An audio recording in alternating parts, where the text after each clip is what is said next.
CPUFreq is one of the most important power management features that Xen RM doesn't have so far, unlike Xen on its APC. So, before digging into the CPUFreq internals, I would like to introduce myself, my team. So, we are a team of developers based in Kyiv, Ukraine. We are focusing on many topics: Xenon ARM, Renaissance Generation 3, board support and maintenance, Xen real-time power management, OptiE, Android hardware abstraction layers. What is more, we are members of Azure Engineering and pushing for Xen usage there. Also, we are developing a Yocto-based build system for multi-domain distribution. Also, we upstream all our work to Xen project, to Linux kernel. You can see us at GitHub. So today I will cover next topic. So I will speak about why the CPUFreq is needed, why it is so important, why Xen needs to be involved in CPUFreq. I will speak about the current status. Then I look through the possible approach for the CPUFreq in Xen. So after that I will speak about the CPUFreq PoC based on the approach I have chosen. After that, I will show you the numbers so you will be able to see the real benefit of the CPUFreq. After that, I will speak about the improvement which was proposed in Xen manifest. So, I believe that all of you know what the CPUFreq is intended for. Yes, it is a power management feature for controlling CPU frequency on the fly, depending on the actual needs, taking into account CPU utilization, CPU load. So, what benefit is expected from the CPUFreq? Xen becomes more popular in embedded world this day, and the demand for the CPUFreq comes from this world, where the ARM platform are widely used. So, there are two orthogonal things that CPUFreq can help with: performance and power savings. Power savings.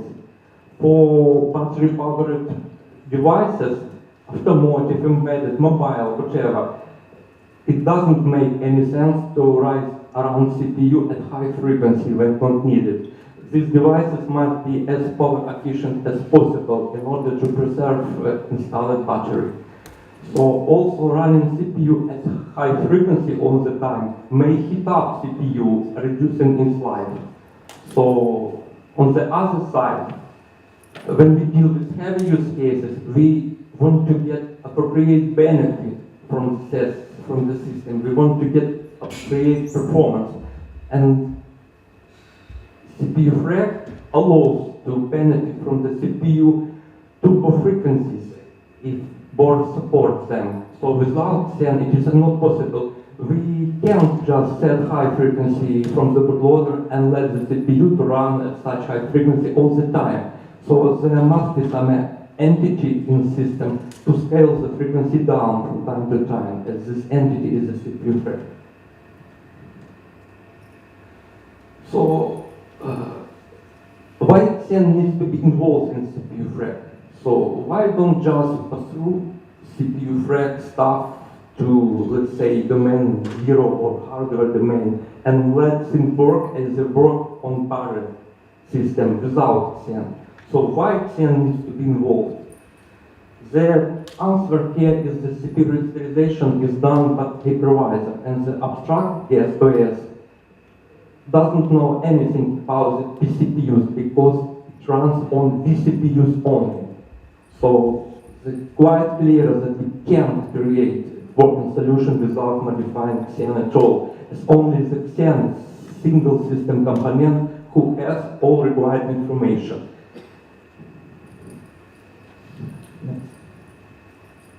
So, current status. As I said above, Xen on x86 has CPUFreq out of the box, but RM support is missing so far. So there are two possible modes, domain 0 based CPUFreq and hypervisor based CPUFreq. So these modes differ in where the CPU logic is implemented. So the hypervisor by the CPUFreq is more appropriate to be used in ARM embedded platforms because domain zero by the CPUFreq implies hard with CPU pinning and having CPUFreq infrastructure in the domain zero. But this requirement may conflict with requirement of thin domain zero or non-Linux domain zero. So hypervisor by the CPUFreq. So as you can see, the CPUFreq infrastructure in CN is similar to Linux. So two scaling drivers for x86 are supported. So although it is a hypervisor by the CPUFreq, it is requires domain zero to be involved, but not to scale to CPU, just to parse SCP tables and upload information to Xen, and controlling CPUFreq parameters in runtime via Xen tool. So the ARM support is missing so far. It was to mention that there was an attempt from Oleksandr Tyshchenko from GlobalLogic to create support from ARM, which included an activity for making SPI-specific CPUFreq stuff more generic. I will consider this approach down the presentation. So, possible approaches of CPUFreq ARM. So, before digging into the possible approaches, I would like to draw your attention to the one problem, which is the frequency changing interface. So CPUFreq just make a decision and issues platform-dependent call which contains frequency the CPU should run with. But the possible question, who should actually scale the CPU? Xen or hardware domain offer dedicated IP controller, some power management coprocessor. So the list of required for DVFS components are quite big. You can see modern Linux implementations, so how many components are involved in DVFS. Core, regulator framework, kernel framework, platform drivers, so and the possible approaches we are about to consider differ exactly in frequency change interface. So, Xen plus Havedon solution. Hardware domain scales to CPU. Oleksandr Tyshchenko from GlobalLogic proposed a split model where front-end driver in Xen interacts with back-end driver in hardware domain in order to scale the CPUs. But this solution hasn't been accepted by Xen community yet, and status this work, I would say, is freeze. So pros of this approach. The main beauty of this approach is that we don't need to port a lot of things to Xen. So this solution is going to be generic. Cons. The way how the Linux backend driver implemented won't be acceptable by Linux community, so design is definitely needed. So complex communication interface between Xen and hardware domain. syscalls, hypercalls, custom device key bindings, etc. It is a not completely safe solution. Letting guest-to-guest or even hardware domain manage device power management is one thing, but letting it manage CPU is a big risk. Second, own Xen solution. Xen scales the CPU. So, quite clear that we need to port all the DVFS related stuff for the CPUFreq scaling drivers in Xen to be able to actually realize certain OPP, operation performance point, which is a pair, voltage, and frequency. So, pros. It is a not generic but safe and more architecturally cleaner solution than previous one. Having all in Xen, we don't depend neither on potentially malicious guest domain nor on driver bucket running. Cons. We are going to end up having a lot of code in Xen. since we will have to keep as many scaling drivers in CERN, as many platforms we want to support. So another enormous development effort is needed to get this support in and maintain it, since the list of required components is quite big. CERN plus SCP solution. So it is yet another approach based on the popular at the moment ARM SCMI protocol. So ARM SCMI, System Control Manager, System Control and Management Interface protocol follows the recent trend in the industry to provide an embedded microcontroller to abstract power and other system tasks. So the SCMI protocol is used between this embedded microcontroller, which is the SCP in terms of protocol, and the application processors. Usually, CP provides a lot of services, and one of the services is the performance management, which includes DVFS for CPU core cluster, what we actually need for the CPUFreq. So the protocol specification is officially published, so, and SCMI related drivers upstream to Linux kernel.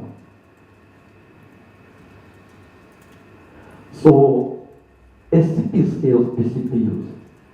So the generic idea of this approach is that there is some firmware which, being a server, runs on dedicated IP core provided SCMI services. On other side, there is a scaling driver in CERN, which being a client consumes these services. So the CPUFreq scaling driver is in CERN just signals a PP change request directly to the CP. That's all. So requirement. It was to say that some mailbox IP needed for IPC between SCP and Xen. Also, the main point that some corresponding firmware must be present, which provides SCMI services. This is the main requirement. So, but what to do if the dedicated IP core is absent on target platform or performs other than power management tasks? So what to do? Is it a blocker for us or not? No, the lack of dedicated IP core isn't a blocker. So Andrei Przevar SMC triggered mailbox approach with his PoC code for all winners demonstrated that. So the generic idea of this approach is to teach firmware which runs on the very same application cores as Xen runs, but in the L3 exception level to perform SCP functionality and provides SCMI services, and use secure monitor calls for communication. Such solution is going to be a good compromise for the ARM platforms which don't have a dedicated IP core for being SCP, but have firmware running in trusted software layer. This is actually ARM trusted firmware. So the SMC triggered mailbox driver emulates mailbox which signals transmitted data via SMC instruction. So the mailbox receiver is implemented in firmware and returns data when it returns execution to the non-secure world again. So this is a completely synchronous case. So pros of this approach. I think it is a secure and architecturally clear solution. So there is no reason not to trust firmware running in trusted software layer, or not to trust firmware running on dedicated embedded controller in SoC. So it is going to be a generic solution, since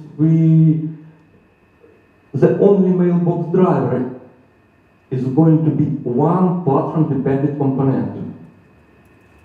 So easy to implement this approach comparing to the previous one. Once the common part was implemented, it would be too easy add support for new board. So what we need to add to support new platform is a simple mailbox driver to implement a minimum set of functions. That's all. So no complex communication interface, just SCMI protocol. And the last one, only this approach allows to have guest inputs in CN with minimal modification in code. So, cons. So the main cons is that firmware. So the corresponding firmware which provides SCMI services must be present. It is a main requirement. So it can be either firmware running in EL3 exception level or run on dedicated IP core, but it must be present.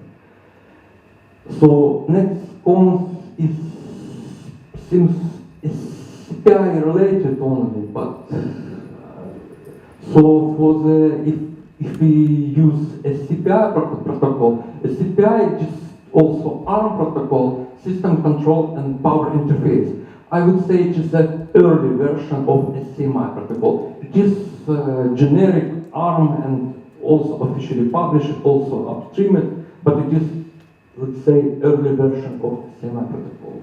And for this CPI protocol, probably we need to emulate all SCPI requests in CN for the CN to be an SCP for guest. So, as you may understand, I have already chosen CN plus SCP solution. I think that this solution is more appropriate across all proposed solutions. So, CN plus SCP our choice. So, CPUFreq PoC. So, main points. ARM SCPI. So, I built this PoC on top of ARM SCPI. Why didn't use ARM SCMI? So when I was doing research, the SCMI Linux support was missed. And next, the range of capabilities the SCPI has was enough to implement this PoC. But we will probably move to the SCMI, so or CN could support both protocols. It is discussable. So, next, SMC triggered mailbox. So I borrowed the idea of SMC triggered mailbox driver which emulates mailbox which signals transmitted data via SMC call. So the reason was in the lack of dedicated IP core on platform I worked with. And this idea looked reasonable to me. So modified firmware. It was feasible to me to modify untrusted firmware, since the official PSP release I used provided both firmware and software. So in classic embedded scenario, it is going to be feasible as well, where the same entity provided both firmware and software. So just a few seconds. Just a few sentences about what we have if we run vendors PSP with CN and without CN. So without CN. So the CPUFreq feature works out of the box if we run Linux from vendors PSP. So the PSP release for R-Car Gen3 boards comes with CPUFreq enabled in Linux. It uses DT CPUFreq, this device to basic CPUFreq. So the DVFS related properties are described in the device tree and driver extracts this information. So you can see the example of real CPU node. So, but if we run that Linux from BSP as a domain 0 or as hardware domain, we get CPUFreq feature broken. It is expected actually, so there is no issue. Since when CN creates device tree for guest, it inserts only dummy CPU nodes and all DVFS related properties which the original node has are not passed to the guest device tree. So this is the example of guest with CPU node. So there is no clock supply, no OPT, no clock properties. So we get CPUFreq feature broken. Okay, so I will skip the POC implementation details, unfortunately. A lot of time needed to describe all of them, but the corresponding presentation slides are present, so you will be able to read them after. So this slide demonstrates what I had from the beginning.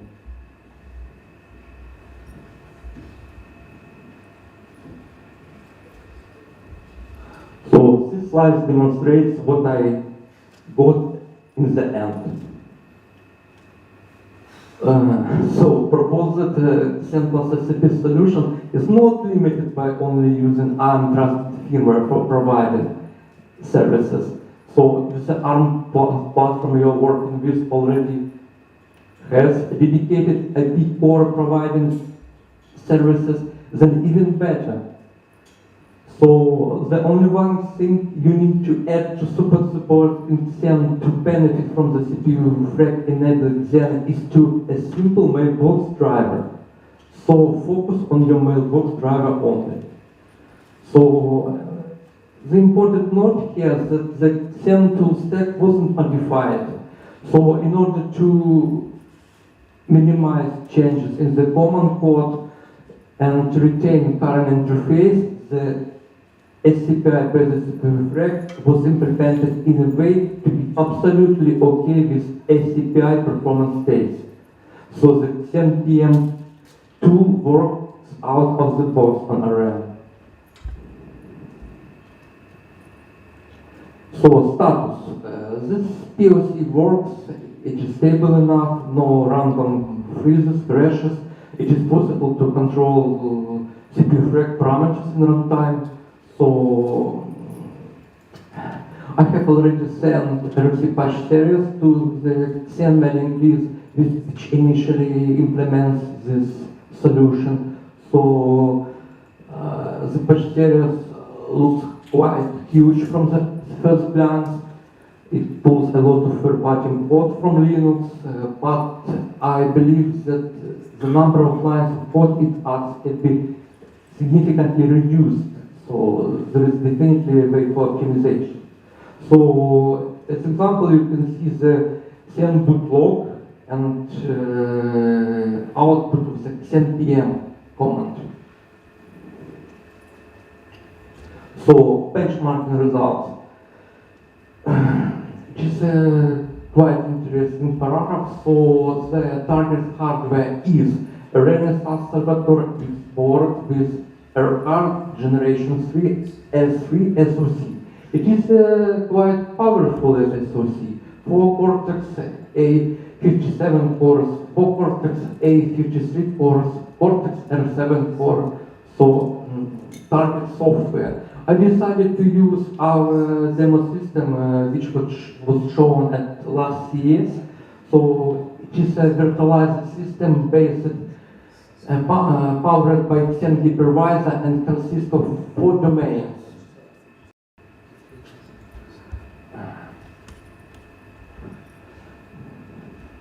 In domain 0, there is no hardware drivers at all, generic ARM v8 Linux. Cluster domain, which is a automotive grade Linux based on Renaissance BSP. IVI domain, which is a Android Auto. And a cloud services domain, which is a generic ARM VM Linux. And this all on top of them with CPUFreq patches I did in the context of this POC.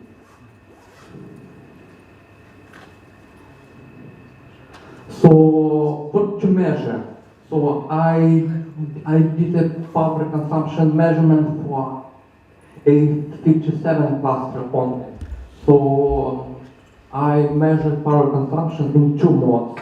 with DVFS and without DVFS. With DVFS, so the CPUFreq settings is on-demand governor, so the frequency is changed in runtime. So the 5 OPPs, last 2 OPPs are turbo OPPs, and the turbo mode enabled for the CPUFreq to be able to set any frequencies in runtime. And without DVFS. Without DVFS, it is a retrospective governor and single OPP, OPP nominal, 1.5 gigahertz. So this is actually equivalent to Xen without CPUFreq. So this frequency is set from a bootloader, and if we don't have the CPUFreq, this frequency is constant during the whole cycle. So use cases. As you can see, most of the use cases are typical for Android. Audio playback, video playback, navigation, and etc. So how to measure? This slide describes actually what I measure and how I calculated power consumption. So I use, for example, flag multimeter with average option, such a convenient tool, I would say. So power consumption, so you can see this is a table, so you can see the benefit. We have benefit for the first 5 use cases. So this is the real benefit. And the Android playback, so I have 2 Android, I have 2 audio playbacks. One audio playback in Android, next audio playback in Azure Linux. So this playback is the winner. So you can see benefit more than 30%. So this is benefit why? Because low OPP are used during these use cases.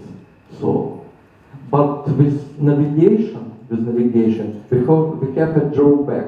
Drawback because high OPP are used. It is a heavy use case. So, next, boot time. So, boot time is just quite important things.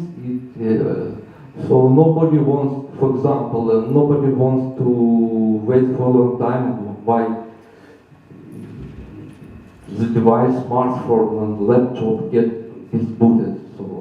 So I measured boot time, and so I compare it with turbo frequency and without on nominal frequency.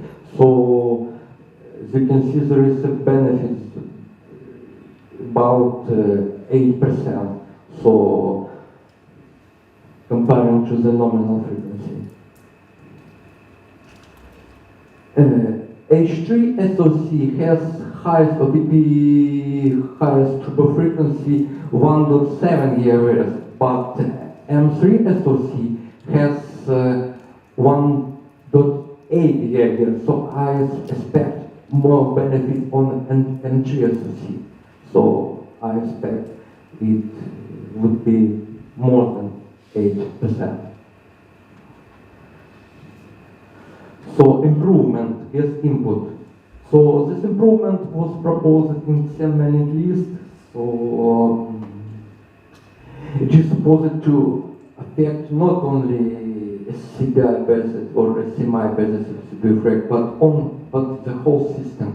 So currently the decision about the frequency change is made by Xen exclusively, but Xen scheduling the CPU doesn't know much about the guest internals. All Xen sees is wait for interrupts, traps, hyperpolls, but guest can track the actual utilization of the CPU, but Xen doesn't see such granular information. So therefore Xen needs additional input from guest to make a proper decision on the frequencies the CPU should run with. So the idea is that guest could provide some input to Xen, for example by signaling OPP change request up to Xen, and Xen then pick this request up and act upon them.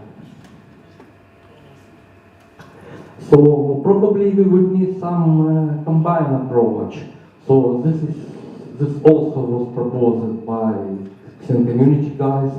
So first, tell Xen about the power management strategies for use for certain guests. So different guests can be treated differently. RT guest, real-time guest in one way, non-real-time guest in another way, entertainment guest in third way. So second, allow some guests based on policy, of course, to signal or change request to Xen. Xen takes this into account, but it may decide to not act immediately because it is going to schedule another CPU, for example. So, and third, have some way for actually realizing certain OPP. Maybe via SCMI or a CPI client like this PoC does, or in another way. So, two possible options with guest input. Just continue of previous idea. So first, Xen doesn't have CPUFreq logic at all. So Xen doesn't measure the CPU utilization. So then it collects OPP change request from guest.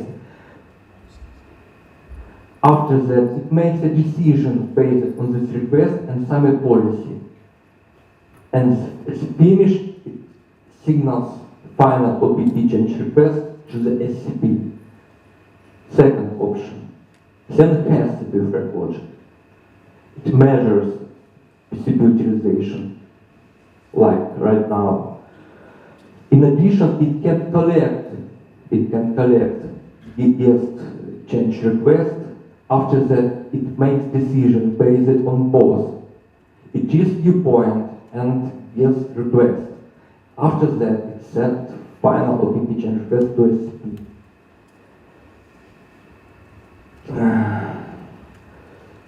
I think that the first option is more clear and more simple, but anyway, it is discussable. So we have two possible modes. So I think it's worth to make a simple PoC to POC to try it out and to see the real benefit from the both.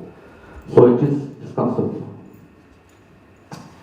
So interesting thing was proposed by Andrei Prajvara is how guest will signal OPP change request to Xen. So how? Extra PV virtualization protocol needed or not needed. So SMC triggered mailbox solution. So use SMC mailbox for providing virtual CPI or SCMI services to guests. So mailbox building allows using HVC for triggering the services, and then could pick this request up and act upon them. So how it is supposed to work? Then creates virtual CPI DT nodes for guests and use SMC mailbox with HVC method. So after that, HVC handlers then redirect this OPP change request to CPUFreq PoC. This is simple. Goals. Goals are obvious. No extra PV protocol. Platform agnostic for guests. So while making all guest requests ending up in Xen.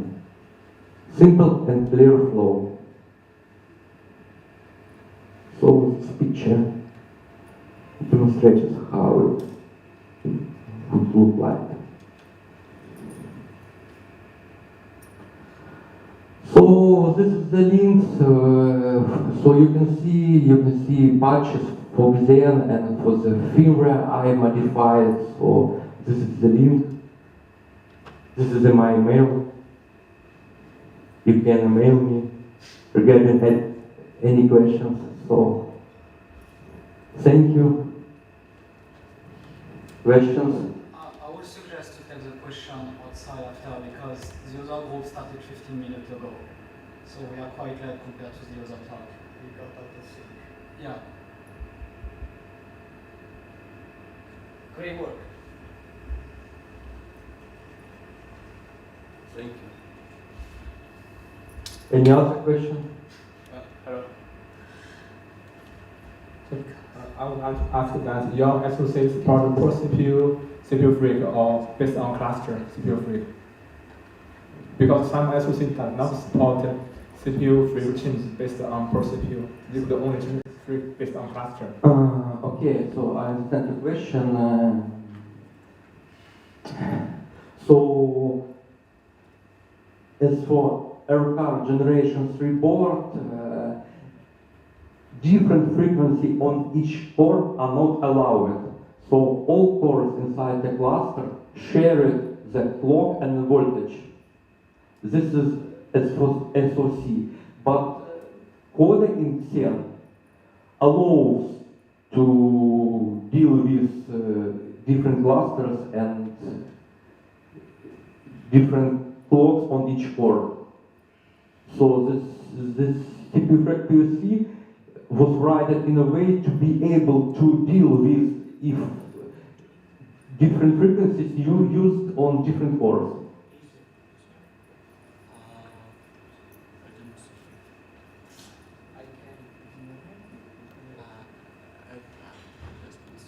Thank you.